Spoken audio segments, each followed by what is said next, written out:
So it is my absolute pleasure to welcome Grant Halloran to the Self-Leadership Success Summit. I have known Grant, I think, for nearly 20 years, and I have seen him not only learn but practice self-leadership.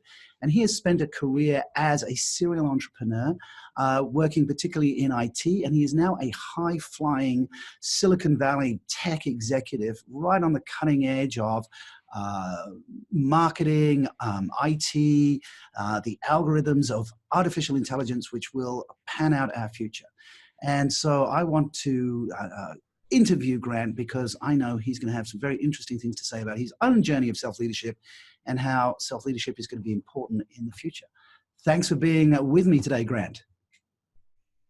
Awesome to be here, Andrew. Thank you. Okay, we're looking out the window of San Francisco. Is that correct? I love San Francisco. I'm speaking to you in humid Singapore, so both begin with S.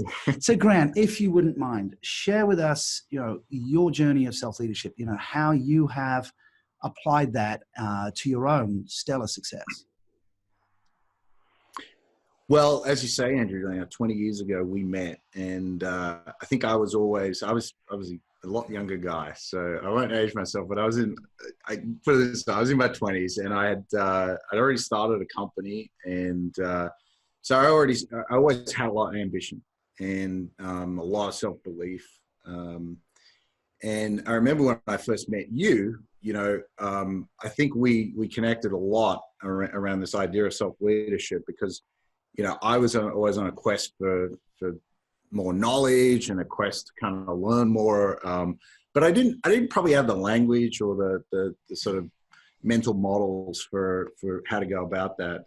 And so what I think I discovered from you initially was self-awareness is a journey. And that resonated with me because if there's one kind of quest for knowledge that one should pursue, it should be to understand yourself and get awareness of yourself as a beginning point. So that was where I think we first kind of, connected around all that. And you were a terrific, consultant to my organization, and then became my personal executive coach. And I have to say that was a period of unbelievable transformation for me and growth for me. And it really set me on the trajectory for the remainder of my career up to date. And in that time, I built an international company out of Sydney, expanded globally, was acquired by the biggest private software company in the world. And in the last 5 years or so, I've been here in Silicon Valley. And, for some reason, they thought I was pretty good at various things. And I've kept going. And so to sort of net that out, I would say that my journey is absolutely ongoing. And I believe I've gotten to a point where my self-awareness is really high, and my sort of ability and my self-esteem, my ability to communicate that to people and be open and transparent and help others with that journey is, I'm really at a great place, I think, in my life and my career where I feel really great about that. So that's where I'm at right now. It's a great place to be. And since you mentioned self-awareness, the correlation between self-awareness and leadership is well and truly established. As you look around at some of the peers and the senior leaders around you, do you see them on that same journey, or do you see that many of them are not paying attention to that aspect of their development? I would say by and large, the majority of people that I meet in Silicon Valley are either not on that journey or are not talking about it. And I have to say, I've met plenty of people that are and have been as well, right? So it's a real mix. I think a lot of the larger companies in Silicon Valley are very aware of, personal and professional development and, whatever label, whether it's self-leadership or which I think is the best label, but they're very aware of that and they invest in that. But there is a huge opportunity for startups and any type of company to move the needle dramatically in this kind of area. So I would say that self-awareness for some people is just an unintentional growth in self-awareness is an unintentional sort of byproduct of their personality, right? They're open and transparent. They had a nice upbringing. But of course, they're not doing anything to accelerate that. So yeah, big opportunity. Part of my, we'll talk about what success means to me, but part of my value system is the giving to others and helping develop others. So I certainly have taken up that quest to help others in this vein. Awesome. So well, let's ask. Not in a professional capacity, though. I'm not competing with you every time. I compete with the best. Oh, that's very sweet of you. But yeah, that's not my concern. So I mean, you've already said you're in a really great place in your career and your life right now. Is that your definition of success, or would you like to expand on what you think success is, since this is the Success Summit? Yeah. Let me take that, but let me just sort of riff off that comment about, I didn't know that I would be in this place in my career. So I'm 48 years old, and that's a kind of interesting age to be, I think. And I've talked about this recently with a bunch of people, is, what's special about this sort of age when you get into your late 40s? It seems to be this really interesting time where a lot of companies are they hire their CEOs at that sort of age. So maybe there is a period where it's like, you go through a self-awareness growth and everything else. But it feels like in the last year or two, it's sort of locked in for me. I've had so many lessons, good and bad, experiences and whatnot, and, big successes and failures and all those sorts of things. And they culminate in this moment where I feel like it locks into an openness, a genuine acceptance of who you are, an understanding, but also acceptance of who you are. And a willingness and openness where it just feels natural to be able to talk about that with your team and your peers and everything else, and be vulnerable in that sense, right? So that's what I mean by that. And it really is liberating, because all of the knowledge and experience that I have, bringing it to, hyper-growth Silicon Valley environment, I feel unfettered. I feel, unshackled in terms of being able to accelerate the growth of the people around me and the company at large because of that. Now, when it comes to success, I was thinking about this question, and to me, success is a feeling, right? And the first thing, feelings are big, as you know, for me, right? I feel a lot of things. So success has always been a feeling. And so the first thing I would say is that it is living my life in alignment with my behavior, with my behaviors in alignment with my values. And so early on, discovering what those values were and are, and they can evolve as you grow in life, but if I am living in alignment with those values, that for me underpins my feeling of success, right? So what is that? It's family, right? It's, I value my family. So am I doing things that are ensuring that my family's growing and I'm being nurtured and supported with my responsibilities to them? Developing, helping other people grow, whether it's my children, but more important, at work, it's the teams that I lead. I love ferociously learning, right? So I'm constantly consuming knowledge, and when I'm not able to do that, it feels wrong. And of course, staying healthy, and there's a spiritual aspect to my life as well. So, when I'm doing that, I feel successful. And the second part of this, I would say, is I'm a vision setter.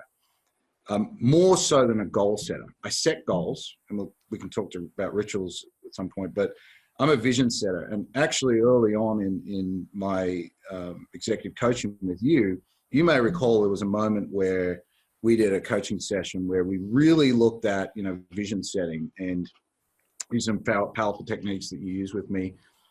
And so when I set a vision for myself, for my future self, I see it vividly in sense of location, people, color, sound, all those things. And I create this mental picture. Now, it's not super high resolution, but it's very powerful and it's very entrenched. And the reason why I bring this up, and I think it's powerful for me, is as I navigate my way through life, opportunities come along, and I'm able to see whether that opportunity fits that picture. And then I'm able to say, yeah, this feels right to me. And then I can do the data analysis and everything else. But if it doesn't feel right to that picture, then I'll ignore it, right? So that to me has given me a fantastic navigation system, right? Is that vision setting. And of course, I see goal setting as more of a kind of way of managing life and getting and moving forward and you know, fulfilling your responsibilities and everything else. Well, you make a very good point, because if you don't have that vision and that direction, the goals you are setting might actually be in the wrong direction. And also, Yeah. you know, particularly with you, you're a great example of having that big vision and then and executing it. I mean, I remember, how many years ago was it that I got a phone call from you from San Francisco, and you said, "Hey, remember me?" I'm like, "Of course I remember you." And you said, "Guess where I am?" And you're in the US, right? And you said, "Yeah, San Francisco." I would remember we had that conversation in the boardroom all those years ago. And I go, "Yeah, I remember that." And you go, "I achieved it." Right? You remember that conversation? Yes, I do. I do, absolutely. And I'll tell you in your audience what it was when you asked me to paint the picture in my mind of the future that I wanted. It actually naturally went where my mind went was my family. I wasn't even married then. I didn't have a family, but it was a picture of a family. It was a picture of a home. It was a picture of children running around playing, having a good time. But I have a very vivid picture of the colors of the home, the nature of it. And when I just accidentally stumbled across this home one day, I knew that was it. That was that phone call, was to say, hey, I've done it. Yeah. Well, isn't that a mark of success, is to actually to mark and measure and go, you know what, I set this out and I've achieved it, right? Different people need to do that in different sizes. You just happen to do it very big. Kudos to you for completing that. Well done. So since you talk about, we're going to talk about the self-regulation of self-leadership, the habits or the rituals to maintain it. You very clearly talked about your thought process of seeing the vision or the bigger picture and visualizing it and feeling it, and then doing the analysis second, as opposed to the other way around. Mm-hmm. Have you tried doing it the other way around, or is it always this way? Or? No, it doesn't work for me. I just, again, in terms of self-awareness, I'm very strong visually, very strong kinesthetic, person, right? I'm not as, ones and zeros as some people. Although, so the part of my brain that tends to probably dominate is more of creative and feeling based, right?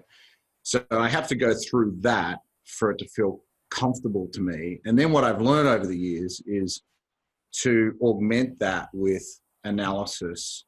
And in a business setting, because many of your viewers are going to be business people, in a business setting, what I've learned to do is surround myself with people that have more of that analytical mindset.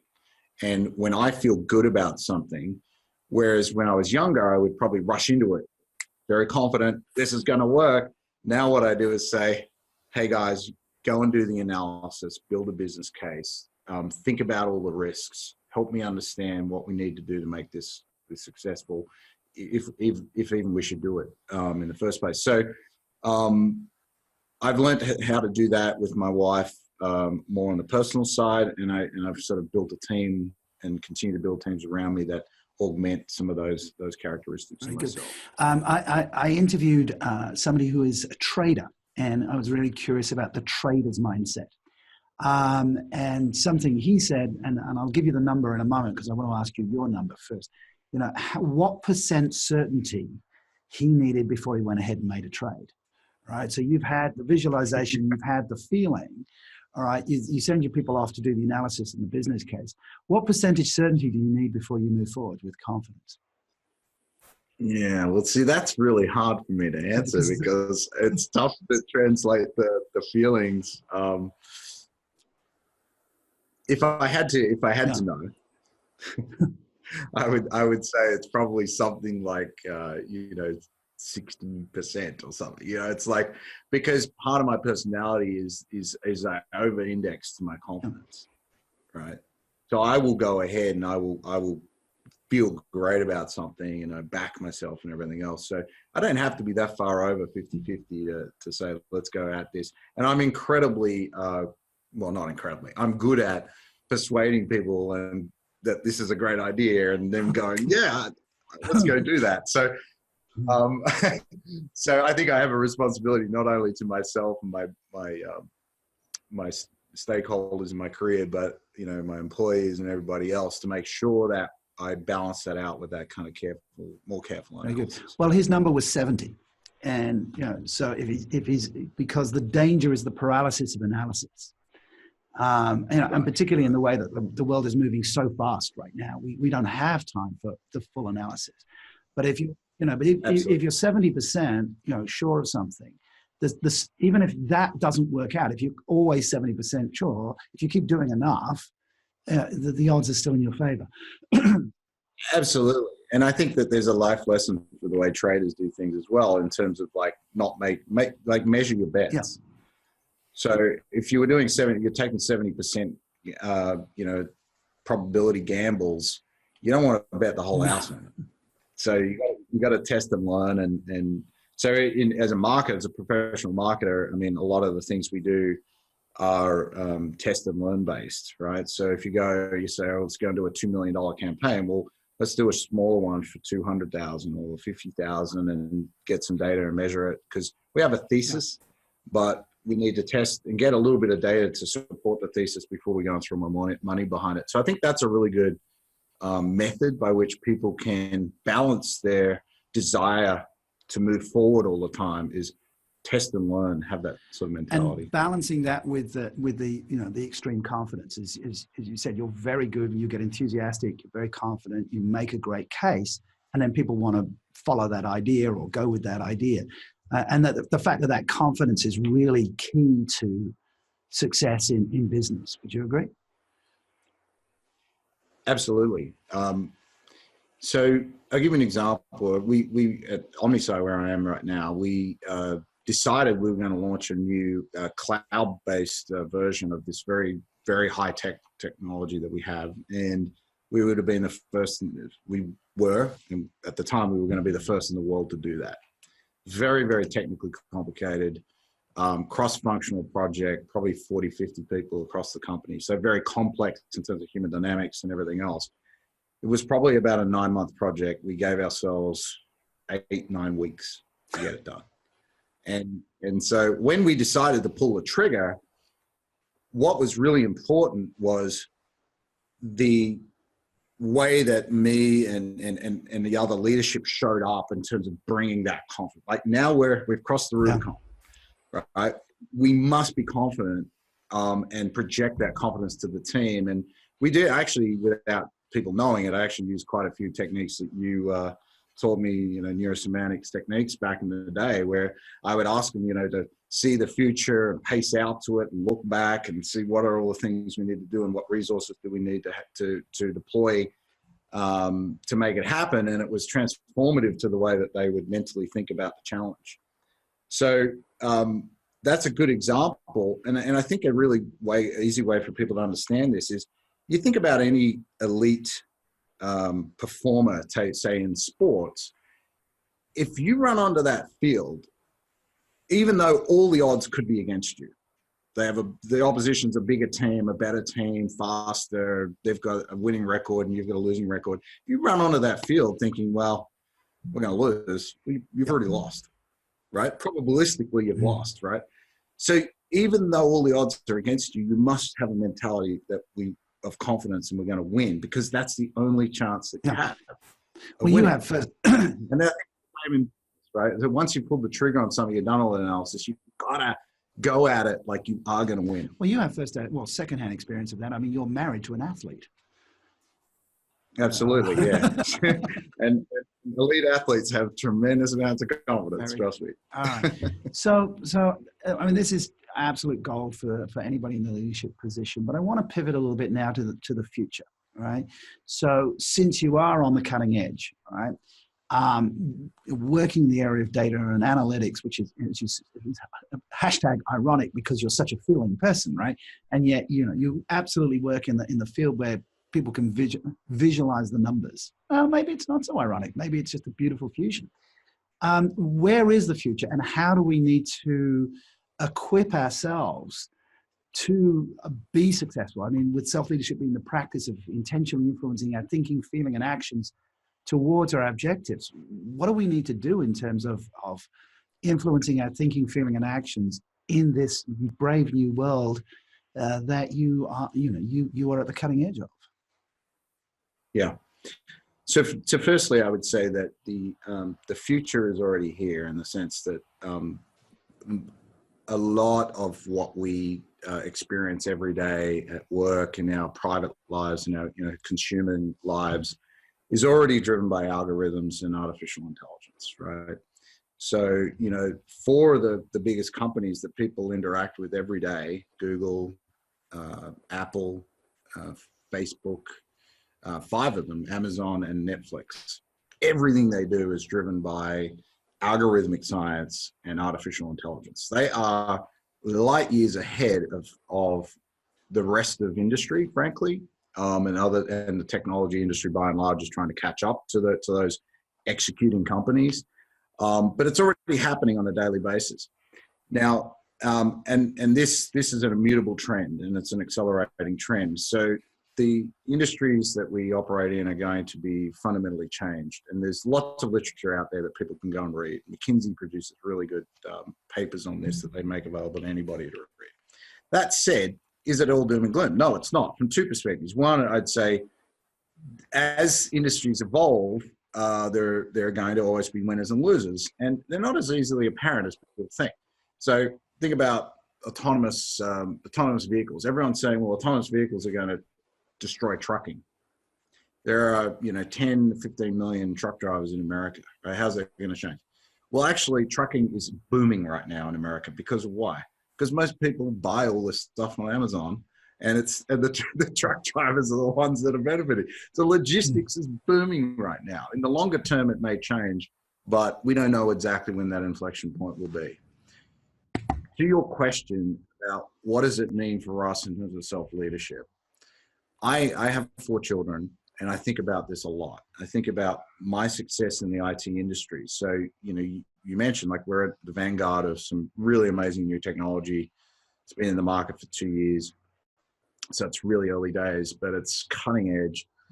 And how do I end up as an executive vice president in a company like that? Because at the end of the day, it's the creativity and imagination and leadership of people that make all these things possible, right? It's you and I will be long in the grave, and hopefully spiritually somewhere else, right? By the time that a computer will be able to imagine the sorts of things that we're going to be doing in the next 30, 40 years, right? So that example I just gave of, creatively coming up with a new product offering and getting 30, 40, 50 people together to execute in a 9-week period that should have been 9 months of work. That's a human challenge. That's about influence and persuasion and, understanding the mental maps of people and helping them navigate their fears and anxieties around all of that.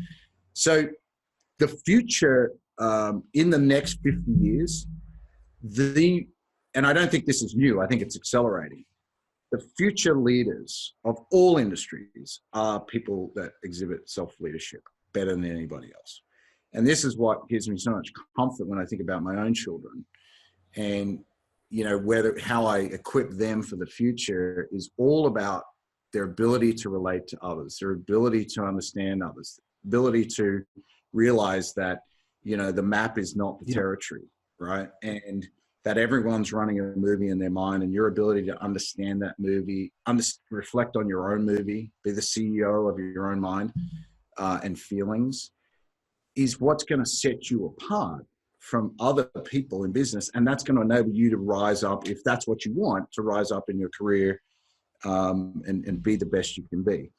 So hopefully that answers your question. I think it's absolutely the single number one thing. It's not coding. Like, learning coding is fine, but frankly, systems are going to be doing coding. They're already doing a lot of stuff, right? What we can do with 100 people today used to take 1,000 15 years ago. And we're already that's to me, a kind of horse that's already bolted. it's good for kids to learn to code and to become attuned to technology, but it's really the self-leadership and the personality that's actually going to make them mostly. Yeah. Well, I mean, I'm, in my own direct way, I mean, I'm saying to audiences that I'm speaking to, unless you are adding that human element, which is, visualization, communication, or relationship, if you're not adding any value in those areas, then your job will be replaced by AI, right? No question about it. We when I grew up, it was the 3 R's: reading, writing, arithmetic, which was the joke, right? Since those start with R. But now, now it's communication, it's confidence, it's creativity, and most importantly, collaboration. It's now not 3 R's, it's the 4 C's. So we've already talked about confidence. You've demonstrated in this interview your ability to communicate to people. And then the creativity and the collaboration that came out of that, I think these are the success factors that we need to equip our kids with, right? I believe that completely. And a lot of it is, I think one of the things I really like about your model of self-leadership is that it begins with self-awareness. Self-regulation is the second aspect, and then of course self-learning, right? So self-awareness aspect and learning and growing and as part of learning, but the regulation is really important as well. So teaching our children to be disciplined, teaching our children to own their story, their life story, and that. So things aren't just going to come and be given to you, and you're not going to have guardrails in life where it's just going to you're going to bounce from guardrail to guardrail. You need to regulate yourself, and that's the other important aspect. Now, you leave some low-hanging fruit for a question right there, because when I met you, you were a younger man, and regulation wasn't that easy for you, right? And here you are, a successful Silicon Valley executive. What are some of the failings you've had around self-regulation and the learning that you then had from that? Well, I think the first thing I would say is that the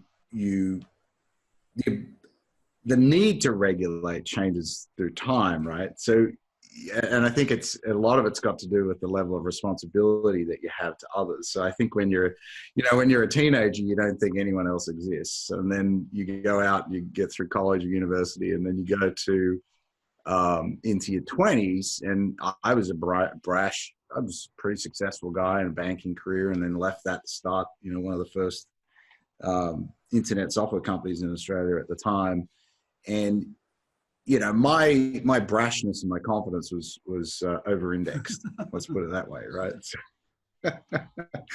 And I didn't have responsibilities to anybody else. So you can go out and I think from two perspectives. One, not as disciplined around my personal habits and behaviors and everything else. So, didn't look after my health as well in my 20s as I do today. But from a professional perspective, much looser in my behavior at work in terms of like the impact that I would have on other people, right? I'm a high energy guy. I'm a big 6'3" Aussie brash kind of character and personality. So I didn't have the awareness back then of the impact that I would have on others. And especially when I would get stressed, and if I got terse, I would create too many, in my 20s, I created too many situations of tension. Whereas, really what I needed to do was accept the fact that as a leader of a startup doing tough things, I needed to create intensity and get the best out of people.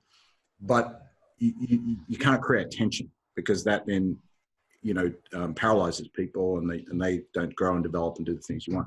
So I did too much of that.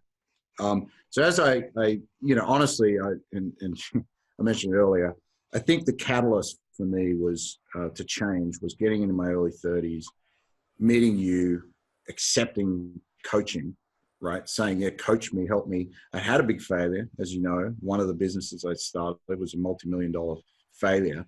I learned so much from that. And I was carrying that monkey around on my back for a long time. You helped me move forward from that.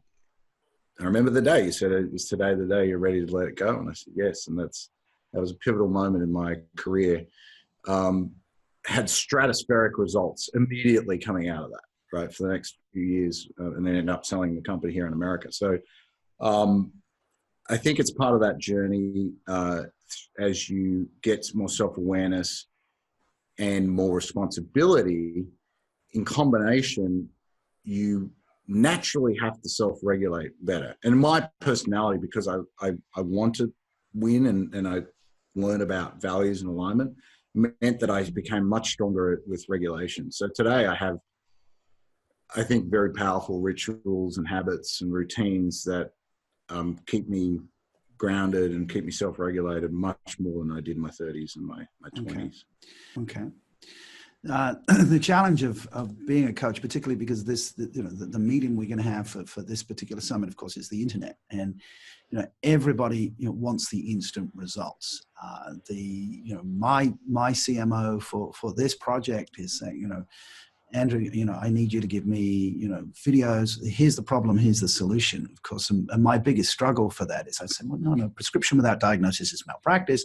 I need to understand, etc. But everybody's saying, what's worked for you, right? And so people vicariously learn. I prefer the self-awareness, the self-regulation, and the self-learning rather than the prescription. The very paradox of the position I'm in today is, people want me to be the guru, to tell them, here's the answer. That doesn't work quite so well. You have to find that answer for yourself, right? And as much as you've paid credit to the coaching I've done, you've found the answers for yourself. That's why they are so powerful. Yeah. What are one of those rituals that, it won't work for everybody, but it works for you? Well, I don't know which one to choose, but let me just spend a minute or two going through something. So I rise early today. I rise early. I get to work at least 30 to 60 minutes ahead of anyone else in the company. And that's a ritual that I found really powerful because I get in, it's quiet. I get to work about 7:30 in the morning. It's quiet. I have a coffee. I sit down with my journal and I write out my goals for the day. At least 5. And they could be microscopic. Set a meeting with Bill, right? Yeah. And what that does is it just kind of, it's actually a mental loading, like you're loading up things into RAM. Yeah. So use the computer analogy. So that's the first one. I write a lot. I write down things. I write notes in every meeting that I attend. I write notes, even if it's just literally one note at the end of the meeting, where I write like what we agreed to do or whatever. So that's another ritual which I find powerful. And I always try to educate people about that is you should never trust your memory. I mean, not never, but don't rely on your memory. Writing things down actually codifies things better in your mind and your memory. I exercise a lot, so look after my health. And believe it or not, very ritualistic about what I eat these days as well. Big believer in that whole kind of healthy body, healthy mind. So I have a lot more energy. I listen to podcasts and read voraciously. I listen to podcasts in my drive in and home virtually every day, and all sorts of things. I listen to other startups. I listen to like Freakonomics. I'll listen to things you talk about, politics, all sorts of things, because I just find like I'm feeding my mind as a CMO and commercial guy. I'm working with a lot of businesses, big businesses here in America. I find that that's really helpful to cultivate, not only my understanding of business, but also I just find it really, really useful. And then the final thing is every Friday night I take my family to dinner. Nice. Usually at the same Mexican restaurant, because that's it. But that's become this beautiful little ritual, and the kids look forward to it. My wife, looks forward to it, and so I find it tremendous. It's one of the things I look forward to just each Friday night. All right, that's awesome, and I love the last bit. The Australian living in San Francisco eating Mexican food. It is a global world. Exactly. It is. Well, I mean, because the central axle of that self-leadership is always context, right? Self-leadership in California is not the same as self-leadership in North Korea, right? So Right. And although the cultural differences between Australia and America are not huge, it's a reasonably easy adaptation for Australians. Have there been some things that you've had to adjust culturally? Not that much, really. I'll tell you, so the first thing that actually comes to mind is one that I don't know if you'll be surprised by this, but I found American business people do not give constructive feedback to each other in business as much as I thought they would. I think over the years, I created an impression was created in my mind that American business leaders and business people, managers, were the best in the world. And part of that is giving the gift of feedback to your mainly the people you supervise and that are working with you, but also having a relationship where you can give feedback constructively to your peers and your boss and that whole dynamic. I've been shocked at how many times I've seen not at this company but other businesses I've worked in. I've been shocked at how many times people have been let just wallow in zero development in their role, in their career, and even get exited from companies with zero feedback given to them. Really? I mean, it's staggering. I would challenge anyone on listening to this to actually reflect on whether, as a leader, if they're doing that. Like, you owe one of the very first thing you owe as a leader to the people you serve is the feedback to help them grow and develop. It's just the table stakes as a leader, in my opinion. So I've been culturally shocked at that. And maybe in Australia, the people are more blunt about giving feedback and everything else. So I sort of maybe start from that cultural paradigm initially, and then I became better at it through a lot of the work we did together and my journey. But yeah, that's the first thing that comes to mind. So I've had to educate people that work with me here that I'm giving you the gift of feedback, and this is how it's going to work, and you give me the gift of feedback. And there are times when I do not behave right. The spectrum of behaviors. There are times that I do not behave in a multiplying fashion, right? Yeah. And I'm actually subjugating the productivity of the team, stealing the oxygen from the room or whatever. And I've invited my team to tell me when I'm doing that. Kick me. Yeah. Great. Yeah, well, I mean, it takes a lot of courage for people to speak, truth to power, as it were.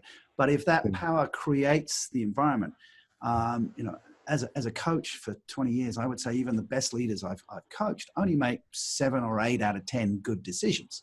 Right. At least 20% is wrong, right? And you need somebody to go, excuse me. Are you sure you want to do that? And the leader has the self-awareness and the self-confidence to not take that as a threat or as a challenge, right? It's Andrew, it's one of the paradoxes of leadership is, and I think this is the challenge, right? Anyone that's listening to this, and I certainly don't profess to be an expert in this, I have fears and doubts, like any human being, right? But what I've learned over the years is the moment I had a breakthrough in my life was when I realized this is not about me, right? And we are all on this journey together.